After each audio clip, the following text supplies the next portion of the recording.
இந்த தொகுதி பொறுத்த வரைக்கும் ஸ்டாலின் வந்து அவரோட கோட்டை தோத்துட்டு இந்த வாட்டி நல்லா பண்ணாரு. பிஎஸ் பாபு இன்னும் தொகுதிக்கு வரல. இன்னைக்கு வந்து அவனுக்கு என்ன தெரியும் அரசு பற்றி?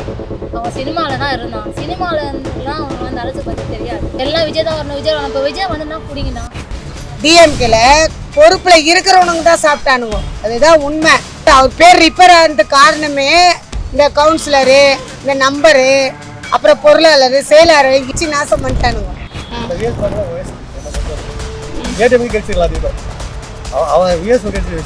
ஒரு மாசம் 8 இயர் பார்க்கணும். தம்பி தோத்துட்டாருன்னா அதனால கரண்ட் எல்லாம் கட் பண்றாங்க. வச்சிருந்தாரு இந்த மாதிரி எல்லாம் நடந்துருக்கு. இப்போ தோத்து அது மாதிரி எல்லாம் பண்றாங்க.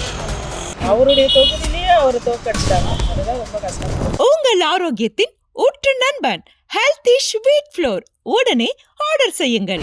4ஆம் தொகுதி நேயர்கள் அனைவருக்கும் வணக்கம். இன்னைக்கு நம்ம கொளத்தூர் தொகுதியில தான் இருக்கோம். திமுக சார்பாக ஸ்டாலின் அவர்களும் தாவேகா சார்பாக விஎஸ் பாபு அவர்களும் போட்டிட்டு இருந்தாங்க. இதுல ஸ்டாலின் அவர்கள் தோல்வி அடைந்தாரு. ஆனா இப்ப கொளத்தூர் மக்கள் மனதுல ஸ்டாலின் அவர்கள் இருக்காரா இல்ல விஎஸ் பாபு அவர்கள் இருக்காரா அப்படின்றத மக்கள் கிட்ட நேரடியாக கேட்டு தெரிஞ்சுக்கலாம் வாங்க. ஏன்னா விஎஸ் பாபு அவர்கள் இன்னமும் நன்றி தெரிவிக்க கூட இந்த தொகுதிக்கு வரல அப்படின்னு பல குற்றச்சாட்டுகள் இருந்துட்டு இருக்கு. இதற்கிடையில ஸ்டாலின் அவர்களே தோத்துட்டாரே அப்படின்ற மாதிரியான பல கஷ்டங்களையும் நம்ம பார்க்க முடியுது இந்த தொகுதி மக்கள் கிட்ட. அதனால மக்கள்கிட்டே நேரடி கேட்டு தெரிஞ்சுக்கலாம் மனநிலையில இருக்காங்க அப்படின்றத. எனக்கு தெரிஞ்சு எம்எல்ஏ கவுன்சிலருக்கெல்லாம் நான் சொல்ல மாட்டேன். பொதுவாக வந்து இப்போ ஆட்சிக்கு வந்தார் இல்லைங்களா, அவரால் கொஞ்சம் ஓரளவுக்கு பொறுமையாக ஒன்று ஒன்றா பண்ணுறாரு, அது சொல்லுவேன். இவர் விஎஸ் பாபு என்ன பண்ணாருன்னு எனக்கு தெரியல, தெரிஞ்சாதான் நான் சொல்ல முடியல. ஆனா ஸ்டாலின் அவர்கள் எப்படி பண்ணாரு அவர் ஆட்சியில? இப்ப அது அளவுக்கு விஎஸ் பாபு அவர்கள் பண்ணுவார்னு நினைக்கிறீங்களா? 15 நாள்ல 20 நாள்ல ஒண்ணுமே சொல்ல முடியாது செல்லம்.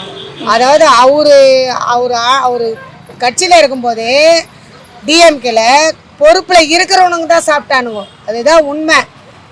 அதாவது அவர் பேர் ரிப்பேர் ஆனதுக்கு காரணமே இந்த கவுன்சிலரு, இந்த நம்பரு, அப்புறம் பொருளாளர், செயலாளர் இவனுங்களே நான் அடிச்சு நாசம் பண்ணிட்டானுங்க. ஆமாம், அது கண்டிப்பாக நான் சொல்லுவேன். இப்போது இதை வந்து நான் நிறைய பேட்டியில் கொடுத்துருக்கேன், சொல்லியிருக்கேன், நீங்கள் கண்டிப்பாக போடுங்க. இப்போ ஒரு டிஎம்கேல ஒரு இடத்துல மீட்டிங்கில் ஒரு 10 பொருள் தராங்கன்னா அந்த 10 பொருளில் 8 டோக்கனை இவனுங்க ஏற்றுக்கணும், 2 டோக்கன் தான் அவுட்டில் கொடுக்குறானுங்க. அது தப்பு தானே? அப்போ உங்களுக்கு எப்படி ஏழை எளியவங்க எப்படி சப்போர்ட் பண்ணுவாங்க? சர்ச்சாண்ட எவ்வளோ பேர் குற்றம் பிடிச்சி போய் பிச்சை எடுக்கிறாங்க, அவங்களாண்ட எடுத்துன்னு போய் கொடுங்கடா ஒரு டோக்கனு. இல்லை கோயிலுங்களாண்ட எவ்வளோ பேர் நிற்கிறாங்க, மசூதியாண்ட எவ்வளோ ரொம்ப ஏழ்மையானவங்க தின்றதுக்கே சோறு இல்லாமல் பிச்சை எடுக்கிறாங்க 3 வேலைக்கு, அவங்களாண்ட கொண்டுட்டு கொடுங்க. இப்போ அவங்க ஓட்டெல்லாம் அவங்களுக்கு விழும் இல்லை, அவங்க வீட்டில் சொல்லுவாங்கல்ல, விழாது, இனிமேல் வராதுன்ற நான். அப்போ இவங்களாலதான் ஸ்டாலின் அவர்கள் தோத்தாருன்றீங்களா? உண்மையாக சொல்லப்போனால் அந்த அரசியலே சரியில்லைம்மா. போலீஸ்காரன் நல்லா இருந்தாங்க, டிஎம்கே உள்ளே இருக்கிறவங்க பொறுப்பில் இருக்கிறவங்க எல்லாமே நல்லா இருந்தாங்க. அதனால மக்கள் இது பண்ணிட்டாங்களா? மக்களுக்கு சந்தோஷமே வரலையே. 1000 ரூபாய் கொடுத்தா சந்தோஷம் வந்துடுமா? 1000 ரூபாய் ஃபர்ஸ்ட்டில் போன வருஷம் 1000 ரூபாய் பொங்கலுக்கு தரமாட்டேன்ட்டாரு. இல்லை பொங்கலை தீபாவளி ஞாபகம் இல்லை கொடுக்கல. அதுக்கப்புறம் என்ன பண்ணார், முஸ்லீமுக்கு வந்து இந்த 5000 ரூபாய், இந்த 2000 ரூபாய், இந்த முந்திரி பருப்பு, ட்ரெஸ்ஸுங்கெல்லாம் கொடுத்தாரு. அப்போ மக்கள் என்ன கேட்பாங்க? நாங்கள் தமிழனுக்கு ஒரு 1000 ரூபாய் கொடுத்துக்க முடியாது, உன்னால அங்கே மட்டும் 5000 ரூபாய் பொருள் தருவேன்னு கேட்பாங்கல்ல. அப்போ மனசு கஷ்டம் ஆகும் இல்லைம்மா? ஆமாம் ஆமாம். இப்போது விஜய் வந்துட்டாரு, எங்கன்னா யாருன்னா செத்தா அவரு பொறுப்பு, எங்கன்னா பொண்ணுங்க பலாத்காரம் எப்போ பண்ணாமல் இருந்தாங்க? எனக்கு கருத்து தெரிஞ்சதுலேருந்து பண்ணின்னு தான் இருக்கிறாங்க. இவர் தான் எல்லாத்துக்குமே அவர் எடுத்துன்னு வந்து வைக்கக்கூடாது. பொது ஒரு செயலாக தான் ஒன்று ஒன்றா நடக்கும். வந்தவொடனே ஒரு தொகுதியில் வந்து இவ்வளோ பணம் போடுறேன்னா மக்கள் ஏற்கனவே 10 லட்சம் கோடி கடன் இருக்குது. இப்போ இவர் வந்தவொடனே வார்த்தையை விட்டு எல்லாருக்கும் பணத்தை அள்ளி அரிச்சிட்டா இன்னொரு 10 லட்சம் கோடி கடன் வாங்குறதுக்கா? அதை வாங்காமல் எப்படி காயை நவுத்தணும், எப்படி கொடுக்கணும் மக்களுக்குன்னு யோசித்து செய்கிறா போல. யார்? விஜய் சார். அந்த அளவுக்கு நீங்கள் பண்ணலையே. அகா துகம் தானே பண்ணீங்க. அரசியல என்னென்னமோ பண்ணுறாங்கம்மா. எப்படியாவது அவர் ஏதாவது பண்ணணும், ஆனால் ஒன்றுமே நடக்காது. ஏன்னா மொத்த ஜனமும் அவர் பின்னாடி இருக்கு. அதனால விஜய் அவர்கள் தான். ஆமாம் விஎஸ் பாபு தான் சூஸ் பண்ணோம். விஎஸ் பாபு சூஸ் பண்ணோம்னா அவருக்கு இந்த தெரு சார்ந்த பிரச்சனை எல்லாமே தெரியும். இதே ஸ்டாலின் வந்து 2011 இங்கே வந்தார். 2026 மட்டும் அவர் இங்கே பயணித்தார். இன்னும் ஒரு தெருவில் ஒரு சந்து பொந்தில் எங்கேயும் வந்து அவர் பயணிக்கலை. ஸ்ட்ரைட்டாக வருவார், ரோட் ஷோ பண்ணிவிட்டு அப்படியே போவார். அவங்களோட கட்சிக்காரங்களுக்கு மட்டும் டோக்கன் கொடுப்பாங்க. அந்த டான்பாஸ் ஸ்கூலில் என்ன பண்ணுவாங்க, ஃபங்க்ஷன் வைப்பாங்க, அரிசி கொடுப்பாங்க, பணம் கொடுப்பாங்க, வாங்கிட்டு போயிடுவாங்க. அப்போ மக்கள் பிரச்சனை என்ன ஆகுது? புரியுதுங்களா? அதனால தான் நான் பாபண்ணா சொல்கிறேன். ஏன்னா பாபண்ணா சட்டமன்ற உறுப்பினராக இருந்தார் இங்கே. ஆல்ரெடி அவர் எல்லாமே இங்கே செஞ்சார். புரியுதுங்களா? புதுசாக ஒன்றும் இங்கே செய்யலை. இருக்கிற பஸ் ஸ்டாண்டை வந்து 6 கோடி ரூபாய் அது தண்டத்துக்கு பண்ணாங்க. இந்த பெரியா நகர் ஹாஸ்பிட்டலில் ஒரு ஸ்டாஃபை கூட ஒழுங்காக பணி நிரந்தரம் செய்யலை அவங்க. அப்போ என்ன பண்ண முடியும்? ஆனால் இங்கே நிறையவே ஓப்பன் பண்ணியிருக்காரு. ஸ்விம்மிங் பூல், அப்புறம் lake park. Swimming pool open பண்ணியிருக்காருன்னா ஸ்விம்மிங் பூலே வந்து இன்னொருத்தவங்களோட இடம், அது ஆல்ரெடி கேஸில் இருக்குது. புரியுதுங்களா? அது கேஸில் இருக்கிற இடத்தையே சிஎம்டி அவங்களோட இன்ஃப்ளூயன்ஸை வச்சு ஆக்கிரமிட் பண்ணிட்டாங்க. இப்போ கோர்ட்டில் அது கேஸ் நடந்துட்டு இருக்கு. அது தப்பு இல்லவா? அப்போ கவர்மெண்ட்டே இந்த இது செய்யலாமா? நில அபகரிப்பு சட்டம் வந்தால் அவங்களுக்கு அதோட இது தண்டனை இருக்கு. புரியுதுங்களா? அதனால விஎஸ் பாபு அவர்கள் தான் நல்லா செய்வாரா? இப்போதானே வந்திருக்காரு, இன்னைக்கு தான் நன்றி தெரிவிக்க போறாரு. நம்ம காதுக்கு வந்தது. ஏரியாவுக்குள்ள ஒரு தெருவாக வந்து அவர் வந்து ரவுண்ட்ஸ் போகணும். ரவுண்ட்ஸ் போனால் தான் தெரியும் எங்கெங்கே என்ன பிரச்சனை, மக்கள் குறை தீர்ப்பு இதுக்கு வைப்பாங்க. ஒரு முகாம் போடுவாங்க. முகாம் போட்டு அந்த சஜஷனை கேட்டு தான் அதுக்கேற்ற வேலையை செய்ய முடியும். ஒன்றும் அவர் ஆஃபீஸில் உட்காரல. புரியுதுங்களா? உட்காந்து ஒரு மக்களோட குறையை வந்து அவர் தீர்க்கணும். மின்வெட்டு ஏற்படுதுன்றாங்க. இதே திமுக ஆட்சியில் இருக்கிறப்போ மின்வெட்டு எவ்வளோ ஏற்பட்டுச்சு. புரட்சி தலைவி அம்மா அவர்களோட ஆட்சியில் நல்லா இருந்தது. மக்களுக்கு 100 யூனிட் ஃப்ரீ கொடுத்தாங்க. மாதம் மின் கணக்கு எடுப்புன்னு சொன்னாங்க. டிஎம்கே பீரியடில் அது செய்யலை. ஏன் அதை செய்யலை அவர்? இப்போ இவங்க வந்தாங்க, இவங்க 200 யூனிட் ஃப்ரீன்னாங்க. இந்த மாதத்துலன்னு தெரியும். புரியுதுங்களா? யாருக்குமே ஒரு வாய்ப்புன்னு ஒன்று கொடுத்தாதான். வாய்ப்பு கொடுக்காம அவங்கள வந்து குறை சொல்றது முட்டாள்தானே. ஓகேங்களா? அதனால கண்டிப்பாக விஎஸ் பாபு தான் உங்களுக்கு. கண்டிப்பா மேடம். ஏன்னா நம்ம தொகுதி சார்ந்த பிரச்சனை அவருக்கு தெரியும். தெரியலன்னா பரவாயில்ல, அவருக்கு எல்லாம் தெரியும். இதுக்கப்புறம் உள்ள ஐடியா எடுத்து வைக்கும்போது தான் எல்லா பிரச்சனையும் சால்வ் ஆகும். எடுத்த உடனே இந்த இதுல சாமி ஓட்டத்தில் 4000 கோடி ஊழல் பண்ணாங்க. மக்களுக்கு கண்ணுக்கு தெரிஞ்சு அதில் மிஞ்சி போனால் 800 கோடி தான் கணக்கு காட்டியிருக்காங்க. மிச்சம் எங்கே போச்சு? புரியுதுங்களா? சோஷியல் மீடியா எவ்வளோ வந்து மக்களுக்கு இப்போ ரீச் ஆகிடுச்சு. உங்களை மாதிரி சோஷியல் மீடியாலாம் எல்லாம் உண்மைத்தன்மையை நீங்கள் எடுத்து காட்டுறீங்க. அதனால மக்கள் வந்து தெளிவாக இருக்காங்க. யாருக்கு என்ன பண்ணணும், யாருக்கு எதை பண்ணணும், இது சரியா தவறா? புரியுதுங்களா? இதுதான் விஷயம். அந்த மண்டபம் கட்டினாரு, பஸ் ஃப்ரீ விட்டாரு, அதெல்லாம் அவர் இல்லாமல் இப்போ இவர் வந்து 2500 ரூபாய் தரேன்னாரு. எங்கே கொடுத்தாரு? கொடுக்கல. 6 சிலிண்டர் ஃப்ரீன்னாரு. ஒன்றும் கிடையாது. அதெல்லாம் வந்து செய்யணும்ல, சொன்னால் வாக்கு ஊற்றி செய்யணும். இப்போ அவர் சொல்கிறாருன்னா அவர் செய்வார் கரெக்டாக. இப்போ இந்த இடம் எப்படி இது பாருங்க, ஃபஸ்ட்டு எப்படி இருந்தது, இப்போ எப்படி இது பாருங்க இடம்லாம் எவ்வளோ அழகாக அவர் பண்ணியிருந்தாரு. அவர் தொகுதி இருந்தானே எல்லாம் க்ளீன் பண்ணி எல்லாம் வச்சார். ஆனால் அவர் இந்த மாதிரி பண்ணலாமா? தப்பு இல்லை. அது இன்றைக்கி வந்து அவனுக்கு என்ன தெரியும் அரசியல் பற்றி? அவன் சினிமாவில் தான் இருந்தான். சினிமாவில் இருந்துலாம் அவனுக்கு வந்து அரசியல் பற்றி தெரியாது.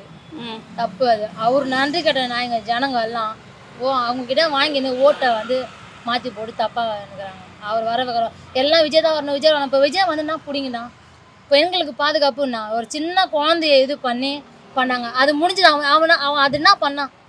அது என்ன ஆக்ஷன் எடுத்தான்? அந்த குழந்தைக்கு என்ன ஆக்ஷன் எடுத்தான் சொல்லுங்க? அவரு இருந்தால் மட்டும் பாதுகாப்பு இல்லை. இப்போ இவன் வந்து என்ன பாதுகாப்பு கொடுத்தான்? விஜய் வந்து என்ன பாதுகாப்பு கொடுத்தான்? ஒன்றும் கிடையாது.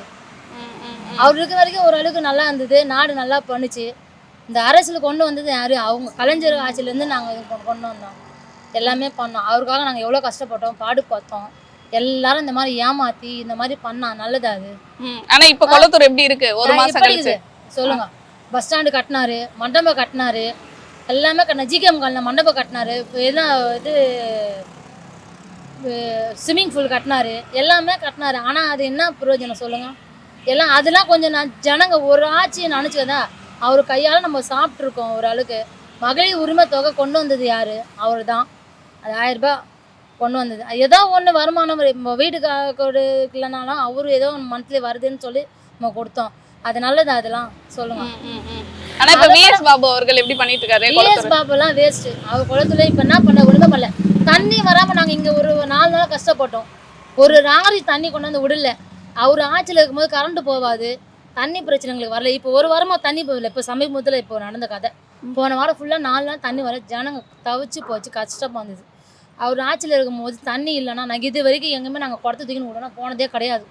போனதும் கிடையாது, வந்ததும் கிடையாது. தண்ணிக்கெல்லாம் பிரச்சனை இல்லாமல் வந்தது. உடனே அப்படின்னு தண்ணி வரலன்னா அடுத்த நிமிஷமே அடுத்த ஸ்பாட்லேயே அந்த ரெடி பண்ணி பழுப்பு ரெடி பண்ணி உடனே காலைல 10 மணிக்கெலாம் தண்ணி விட்டுருவாங்க. ஆனால் இப்போ 4 நாள் தண்ணி இல்லாமல் அவங்க என்ன ஆக்ஷன் எடுத்தாங்க? வந்து பார்த்தாரா? ஒன்றுமே பார்க்கலையே, வரவும் வரல. இந்த ஏரியாவில் வரல முதல்ல அவரு. இந்த தொகுதி அவர் தேய்ச்சார்ல, விஎஸ் பாபு தேய்ச்சார்ல, என்ன பிடிங்கன்னா என்ன கைட்டிட்டான் அவன். ஒன்றுமே செய்யலை. தண்ணி வரல. ஒரு லாரி கொண்டு வந்து மக்களுக்கு தண்ணி விட்டானா, செஞ்சானா? தண்ணி தான் சாப்பாடு இல்லாமல் கூட இருந்தலாம். தண்ணி இல்லாமல் ஜனங்க என்ன இருப்பாங்களா? அதுங்க தெரியாத போட்டுச்சுங்க. உண்மையிலே அது தெரியாத போட்டுச்சு. அதை தெரிஞ்ச அப்பா அம்மா சொல்லியிருக்காங்க. யாரும் சொல்ல மாற்றி போட்டாங்க. இந்த விஎஸ் பார்க்கலாம் வேஸ்ட் என்னை பொறுத்தவரை. ஏடிஎம்க்கு கழிச்சிடலாம். அது விடும் அதுக்கு அடுத்து ஏடிஎம் கூட கழிச்சிடலாம். அவன் விஎஸ் கழிச்சு வேஸ்ட் எனக்கு பொறுத்தவரை. வேற சொல்லு. ஏன்னா விஎஸ் பாபு 1 மாசம் ஆயிடுச்சு, வந்து பார்த்தாரு அவங்கள. அவர் நன்றி ஒன்று சொல்ல ஒன்று இருக்கு. இல்லை, எங்கள் சாய்ஸ் வந்து இப்போதைக்கு இவர் தான் வந்திருக்காரு, விஎஸ் பாபு தான் வந்திருக்காரு. முதல்ல ஸ்டாலின் நல்லா பண்ணியிருக்காரு. இவர் எப்படி பண்ணிருக்காரு? 1 மாசம் ஆயிடுச்சு. 1 மாசம் இன்னும் கூட ஆகலையே. ஆகல, எங்க ஆச்சு? 1 மாசம் ஆயிடுச்சா? 1 மாசம் ஆக போகுது. இன்னும் எதுவுமே செய்யலையே. அதுதான் என்ன காரணம் தெரியல, அவர் தோத்த காரணம் தெரியல. இதுக்கு காரணம் விஜய் தான். நீங்க தானே தொகுதி மக்கள், நீங்க தானே? இல்ல, நாங்க தான் அந்த தொகுதி மக்கள், நாங்க தான். அதுக்குனால நாங்க தடை செய்யல. இருந்தாலும் அவருக்கு அந்த விஜய்க்கு கொஞ்சம் மக்கள் ஆதரவு கொடுத்தாங்க. ஆனா விஎஸ் பாபு அவர்கள் ஸ்டாலின் அவர்கள் அளவுக்கு பண்ணுவார்னு நினைக்கிறீங்களா? முடியாது. ம். அது மேல இருந்து உத்தரவு வந்தாதான், விஜய் சொன்னாதான் அது என்ன நடக்கும் ஏது நடக்கும் அவரு தான் முடிவு எடுக்கணும். உங்களுக்கு யார் பிடிச்சிருக்கு? ஸ்டாலின் தான் பண்ணார் நல்லா. இவர் ஒன்றும் பண்ணலையே இன்னும். ஏதோ பண்ண ஆரம்பிக்கல. ஆனா பண்ணுவார், ஸ்டாலின் அவர்கள் அளவுக்கு பண்ணுவார்னு நினைக்கிறீங்களா? அவ்வளோதான் பண்ண முடியும். அவரு தான் நல்லா பண்ணார். ஸ்டாலின் அவர்கள் எப்படி பண்ணியிருக்காரு இந்த தொகுதிக்கு 5 வருஷம்? தொகுதியில் நல்லா பண்ணாரு. எல்லாம் சாத்திரம்லாம் கட்டினாரு. ஸ்கூலு பிரச்சனைனா வந்து பாப்பாரா? அப்பப்போ வருவாங்க இங்க. பிரச்சனைலாம். ஆனா விஎஸ் பாபு எப்படி பண்ணியிருக்காரு? இப்போ இன்னும் வரலையே. இன்னும் 1 மாசம் மேல ஆயிடுச்சு, வரலையா? 1 மாசம் 8 இயர் பார்க்கல. ஆனாலும் ஏன் விஎஸ் பாபு அவர்களை தேர்ந்தெடுத்தீங்க கொளத்தூர் மக்கள்? நாங்கள் எடுக்கல, பசங்களா பார்த்து எடுத்துக்கிறோம். சின்ன சின்ன பசங்களா பார்த்து எடுத்துக்கிறோம். நாங்கள் எடுக்கல. நாங்கள் வந்து எப்பயுமே அவர் நல்லது பண்ண தான் சேர்ந்தோம். ஆனால் வந்து இது சில்லற பசங்களும் சேர்ந்து மக்கள் பார்த்து எடுத்து சில்லற பசங்க. நாங்கள் வந்து இது ஒரு பெரியவங்களாம் அது போல் எடுக்க. ஏன்னா அவர் முக்கால்வாசி குளத்தூருக்கு நல்லா சேர்ந்துக்கிறாரு. மூளைக்கு பார்க்கு, பசங்க விளையாட்டுக்கு, இந்த ஏரியாவில் எங்கெங்கே என்ன இருக்குதோ எல்லாத்தையும் தை மிஷினு, இப்போ காலேஜ் பசங்களுக்கு லேப்டாப்பு இதெல்லாம் சேர்ந்து படிக்கிற பிள்ளைங்க பூம்பா நகரில் ஒரு காலேஜும் கிடைக்கிறாரு. அதெல்லாம் இருந்தால் எல்லாம் பண்ணியிருக்காரு. இங்கே பிரச்சனைனா வந்துருவாரா? இங்கே கொளத்தூர் தொகுதிக்கு என்ன வருவார்? சிஎம் வருவார், இவர் வருவார், முக ஸ்டாலின் வருவார். ஆனால் விஎஸ் பாட்டி ஸ்டாலின் அவர் பண்ணியிருந்தாரு, அதனால அவர் பிடிச்சிருந்தது. இப்போ இவர் பண்ணாதான் தெரியும். வந்து 1 மாசம் முடிஞ்சிருச்சு, வந்து உங்களை பார்த்தாரா? இங்கே இன்னும் எதுவுமே இது பண்ணல. இப்போதான் வந்துக்கிறாரு, இப்போதான் ஆஃபீஸ்லாம் வந்து உட்காந்துக்கிறாங்க. இன்னும் எதுவுமே பண்ணல. தேங்க்ஸ் கிவிங் அதெல்லாம் கொடுக்கலையே, இன்னும் நன்றி அதெல்லாம் பண்ணல எதுவுமே. ஆனா ஸ்டாலின் அவர்களுக்கு ஸ்டாலின் அவர்கள் அளவுக்கு விஎஸ் பாபு அவர்கள் செய்வார் நினைக்கிறீங்களா கொளத்தூருக்கு? அது பண்ணாதான் தெரியும். பண்ண பிறகுதான் பார்த்து சொல்ல முடியும். அவர் எவ்வளவு இப்படி பண்ணாரு, இவர் எப்படி பண்றாரு பார்த்து தான் சொல்ல முடியும். ஆனா எப்படி ஸ்டாலின் அவர்கள் எப்படி பண்ணியிருக்காரு கொளத்தூர் தொகுதிக்கு? நல்லா தான் பண்ணியிருக்காரு. இங்கெல்லாம் தண்ணி நிற்கும் போதெல்லாம் இப்போ அந்த தண்ணிலாம் நிற்கிறது இல்லை. அப்போலாம் தண்ணி பானைலாம் மிதக்கும். இப்போ அதெல்லாம் கிடையாது. மொத்த தண்ணியும் போயிடுச்சு எல்லாம் காவால. இப்போ காவா போட்டவங்க அதெல்லாம் இப்போ நல்லா தான் பண்ணிடுறாரு. இந்த பார்க்குல பக்கத்தில் மெட்ரோவாட்டு அது கூட நல்லா தான் இப்போ க்ளீன் பண்ணி வச்சுக்கிறாரு. பட் ஒரே ட்ரைனேஜ் வண்டி நிற்கும் அந்த ரோடு ஃபுல்லாக. நிறைய டிராஃபிக் ஆகும், நிறைய ஆக்சிடென்ட் ஆகும். பைக்கில் போகிறவங்க, ஆஃபீஸ் போகிறவங்க. இப்போ அதெல்லாம் கிடையாது. அந்த வண்டியும் வரது இல்லை. நல்லா தான் பண்ணாரு. ஸ்டாலினே இருந்திருக்கலாம். ஏன் இப்போ விஎஸ் பாபு அவர்கள் வந்திருக்காரு, 1 மாசம் கிட்ட ஆயிடுச்சு, அவர் என்ன பண்ணியிருக்காரு தெரியலையே. நீங்க கேட்டதுக்கு நான் சொல்றேன், ஸ்டாலினே இருந்திருக்கலாம். அவர் தான் இங்க திருவிக்கா நகர் பஸ் ஸ்டாண்டை கட்டினாரு. நிறைய கொளத்தூர் தொகுதிக்கு நிறைய பண்ணியிருக்கிறாரு. அதுக்கு அதை வச்சு சொல்றேன், ஸ்டாலினே இருந்திருந்தா நல்லா இருந்திருக்கும்ன்றேன். ஆனாலும் கொளத்தூர்ல ஸ்டாலின் அவர்கள் தோத்ததுக்கு காரணமா என்ன பாக்குறீங்க? தெரியலையே, அதுதான் கஷ்டமா இருக்குது. அவருடைய தொகுதியிலேயே அவர் தோக்கடிச்சிட்டாங்க. அதுதான் ரொம்ப கஷ்டமா இருக்கு. ஆனா இப்ப விஎஸ் பாபு அவர்கள் வந்திருக்காரு, ஸ்டாலின் அவர்கள் அளவுக்கு செஞ்சிருவார்னு நினைக்கிறீங்களா? பார்க்கலாம். எல்லாருமே மக்களுக்கு நல்லது செய்யறதுக்கு தானே வந்திருக்கிறாங்க. பார்க்கலாம். இப்பதானே வந்திருக்காங்க, 1 மாசம் தானே ஆயிருக்கு. பார்க்கலாம், இன்னும் 5 வருஷம் இருக்குதுங்களே. பார்க்கலாம் கொளத்தூர் தொகுதி எப்படி இருக்குது, கொளத்தூர் மக்களுங்க எப்படி இருக்கிறாங்க அப்படின்றத பார்க்கணும். அப்ப கடந்த 5 ஆண்டு நல்லா பண்ணியிருக்காரு சொல்றீங்க? கொளத்தூர் தொகுதிக்கு நல்லா செஞ்சார். அது வந்து உண்மை. இப்ப விஎஸ் பாபு அவர்களை நீங்க பிரச்சனைனா ஈஸியா கான்டாக்ட் பண்ண முடியுதா? ஸ்டாலின் அவர்கள் ஈஸியா கான்டாக்ட் பண்ண முடிஞ்சா?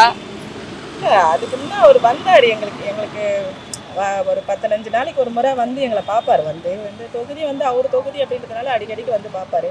ஸோ இப்போ தானே விஎஸ் பாபு சார் வந்திருக்கிறாரு. பார்க்கலாம். எந்த ஆட்சிக்குமே வந்து 1 மாதத்தில் வந்து நாம் முடிவு பண்ண முடியாது. குறைந்தபட்சம் 6 மாதம் அல்லது குறைந்தபட்சம் 6 மாதம் இல்லைன்னா 1 வருஷமாச்சும் கொடுக்கணும். அது எந்த ஆட்சி வந்தாலும் சரி. அது இவருக்கு அரசியல் அனுபவம் கிடையாது, இப்போ தான் வந்திருக்கிறாரு. வந்திருக்கிறதுனால இவர் என்ன பண்ணலன்னா இனிமேல்ட்டு இந்த ஆட்சியை நீடிக்கணும்னா என்னென்ன செய்யணும், மக்களுடைய பிரச்சனை என்ன கொண்டு போகணும், அரசியலுக்கு அப்பாற்பட்டு ஒரு விஷயத்த சொல்கிறேன். ஸ்டாலினுடைய அனுபவமே வேறு. அவர் சிறு வயதிலேருந்தே இந்த கள போராட்டத்தில் இருந்தவர். இந்திய எதிர்ப்பு போராட்டம், எமர்ஜென்சி, இந்த மாதிரி பெரிய பெரிய போராட்டங்கள்லாம் அவர் சந்தித்தவர். அதில் பெரிய பெரிய தலைவர்களோடு தான் அவர் பழகினவர். தந்தை பெரியார், அண்ணா, கலைஞர், இதுமாரி இருக்கக்கூடிய அப்படி அனுபவம் வாய்ந்தவர். இந்த பகுதி மக்களுக்கு செய்யலைன்ற வார்த்தை எதுவும் வரல விட்டு சொல்லவே முடியாது. இந்த பேருந்து நிலையம் உள்பட இந்த பேருந்து நிலையெல்லாம் முட்டியாலும் தண்ணி நிற்கும். நான் இந்த பகுதி வாழ்கிற அதேமாதிரி குளத்தூரில் பகுதியில் பெரியார் நகர் மருத்துவமனை, அந்த பெரியார் நகர் மருத்துவமனையில் ஜிஹெச் சென்ட்ரல் இருக்கக்கூடிய ஜிஹெச் மருத்துவமனைக்கு ஈடாக இந்த மருத்துவமனை நிறைய உயிர்கள் இதில் காப்பாற்றப்பட்டிருக்கு. என்னுடைய தோழனுடைய உயிர் கூட இங்கே காப்பாற்றப்பட்டது. அப்படிப்பட்ட ஒரு மருத்துவமனையை கொடுத்துருக்காங்க, பேருந்து நிலையம் கொடுத்துருக்காங்க, சுகாதார நிலையங்கள் நிறைய கொடுத்துருக்காங்க. கார்பரேஷன் பள்ளி இருக்குது பார்த்தீங்களா, அது பிரைவேட் ஸ்கூலுக்கு ஈக்குவலாக இருக்குது. அந்த பள்ளிகள் பார்க்கும்போது அந்த குழந்தைங்களுக்கு சேர்க்கலான்ற மாதிரி தோணும். அதில் ஆங்கில படிப்பு முதல் கொண்டு அது நல்ல தரமான கல்வியும் இருக்குது. இப்படி அவர் விட்டு போனது எதுவுமே இல்லை. அதாவது தனியார் ஆக்கிரமிப்பு பண்ணக்கூடாதுன்றதுக்காக உடற்பயிற்சி நிலையங்கள், பார்க்குங்க, இந்த மாதிரி நிறைய விஷயங்களை பண்ணியிருக்காரு. ஆனால் விஎஸ் பாபு அவர்கள் அந்த அளவுக்கு பண்ணுவார்னு நினைக்கிறீங்களா? அதுக்கு வாய்ப்பு இருக்க மாதிரி எனக்கு தெரியல. ஏன்னா அவர் கடந்த 5 ஆண்டு இதே திமுக ஆட்சியில் இருந்தார். இருந்தப்போ அவர் பகுதிக்கு ஒன்றும் செஞ்ச மாதிரி இல்லை. இவர் செய்வாரான்றது தெரியாது. இவர் செய்யணும்னா இந்த முதல்வர் இந்த தொகுதி பிரத்யேகமாக கவனம் செலுத்தி அவர் கொடுத்து செய்ய வைக்கணும். இன்னும் 1 மாசத்துல வந்து பார்க்கலையா? இன்னும் ஒரு வாட்டி கூட வந்து பார்க்கவே இல்லை. முக ஸ்டாலின்னா அவர்னாலும் வந்து பார்த்துருப்பாரு குளத்தூர் தொகுதியை. தோத்துட்டுனாலும் அவர் வந்துக்கிறாரு. இன்னும் ஓட்டு போட்டோம் விஜய்க்கு, இன்னும் அவரே வந்து எட்டி பார்க்கல. ஒரு நன்றினா சொன்னோம்ல எல்லாருக்கும், இல்லையா? அது கூட கிடையாது. அதனால அந்த அளவு பண்ண மாட்டாருன்றீங்களா? எதுவுமே பண்ணுற மாதிரி தெரியல எங்களுக்கு. இப்போ முக ஸ்டாலின் போட்டிருந்தா கூட ஓரளவுக்கு நல்லது பண்ணியிருப்பார் குளத்தூருக்கு. விஜய் போட்டு என்ன பண்ண போறாருன்னு ஒன்றுமே புரியல. இந்த 1 மாசத்துல என்ன மாதிரி பிரச்சனை சந்திச்சிருக்கீங்க? தண்ணி வரல, கரண்ட் இல்லை, நிறைய கரண்ட் இல்லை. ஏன் அப்படி பண்ணாங்க? ஒரு சமயம் இவர் தோத்துட்டாருன்னா அதனால கரண்ட் எல்லாம் கட் பண்ணுறாங்களா? ஓ, திமுக பண்ணன்னு சொல்றீங்களா? இவர் கழிச்சிருந்தாலும் இந்த மாதிரிலாம் நடந்திருக்காது. இப்போ தோத்து அந்த மாதிரிலாம் பண்ணுறாங்களா? அதனால கரண்ட் சுத்தமாக வராத பண்ணுறாங்களா? முன்னாடி வந்து ஸ்டாலின் தான் பண்ணார். ஏன்னா இது அவரோட தொகுதி. மற்ற எந்த தொகுதி அவர் பண்ணாரா பண்ணலையா நம்மளுக்கு தெரியாது. இந்த தொகுதியில் பொறுத்த வரைக்கும் ரோடு போர்லேருந்து பைப் உடஞ்சா தண்ணி வந்து பார்க்குறது, மின்சாரம் ஏதாச்சும் இது பண்ணால் கூட வந்து பார்ப்பாரு. இந்த தொகுதி பொறுத்த வரைக்கும் ஸ்டாலின் வந்து அவரோட கோட்டை, தோக்கவே அடிக்க முடியாது. தோத்துட்டு அந்த வாட்டி நல்லா பண்ணார். விஎஸ் பாபு இன்னும் தொகுதிக்கு வரத்துக்கு டைம் கொடுக்கலாம் எனக்கு தோணுது. இன்னும் 1 மாதம் கூட முடியல. 8ஆம் தேதி தான் பதவி, அதுவும் 8 கூட ஆகல, 10-12க்கு மேலே தான் விஜய் பதவி ஏற்றாரு. பதவி ஏற்று எல்லாருக்குமான தொகுதி பிரித்து கொடுத்தாரு, எல்லா விஷயமும் பண்ணி இப்போ தான் பண்ணியிருக்காரு. இன்னும் டைம் கொடுக்கலாம். 1 மாதம் தான் இருக்குது. 1 மாதத்துலேயே ஜட்ஜ் பண்ண முடியாது. ஒரு ஸ்டூடெண்ட்டாகவே இருந்தாலும் சரி, அவனோட ஸ்கில்ஸ் எப்படி இருக்குன்ட்டு அவனால் ஜட்ஜ் பண்ண முடியாது. போக தான் தெரியும் அவனோட ஸ்கில்ஸ். அதே மாதிரி தான் விஜயோட ஸ்கில்ஸ் எப்போ நம்மளுக்கு தெரிய போகுது. 1 மாதம் ஆகலாம், இல்லை 5 மாதம் ஆகலாம், 6 மாதம் ஆகலாம். அதுக்கப்புறமேட்டு நம்ம சொல்லலாம் விஜய் இது மாதிரி பண்ணியிருக்கலாம், இப்படி பண்ணலாம் அப்படின்னு நம்ம சொல்லலாம். போனவங்களை பற்றிலாம் பேசக்கூடாது சார், இருக்கிறவங்களை பற்றி பேசுங்க. ஏன்னா அவங்களால நாட்டுக்கு நல்லது நடக்கும், மக்களுக்கு நல்லது நடக்கும், அதான் எதிர்பார்க்குறோம். ஆனா ஸ்டாலின் அவர்கள் குளத்தூருக்கு இந்த பேருந்து நிலையம் இந்த மாதிரி நிறைய கட்டி கொடுத்துருக்காரு. என்ன பண்ணாரு அவருக்கு தான் தெரியும். அவரை தான் போய் கேட்கணும், நீங்க நல்லது பண்ணாரா இல்லையா எங்களுக்கு. அப்படிதான் ஏன் ஓட்டு போடல மக்கள், அவரே போய் கேளுங்க. இருந்தாலும் விஎஸ் பாபு அவர்கள் அந்த அளவுக்கு பண்ணுவாரா அப்படின்ற ஒரு கேள்வி இருக்கு. ஏங்க இப்பதானே வந்தாங்க, இனிமேல் தான் பண்ணுவாங்க. இதுக்குள்ளே கேட்டா எப்படிங்க பண்ண முடியும்? பண்ணுவாங்க, எதிர்பார்க்கிறோம். கண்டிப்பா விஜய் அவர்கள் எதிர்பார்க்கிறோம், நிச்சயமா எதிர்பார்க்கிறோம்.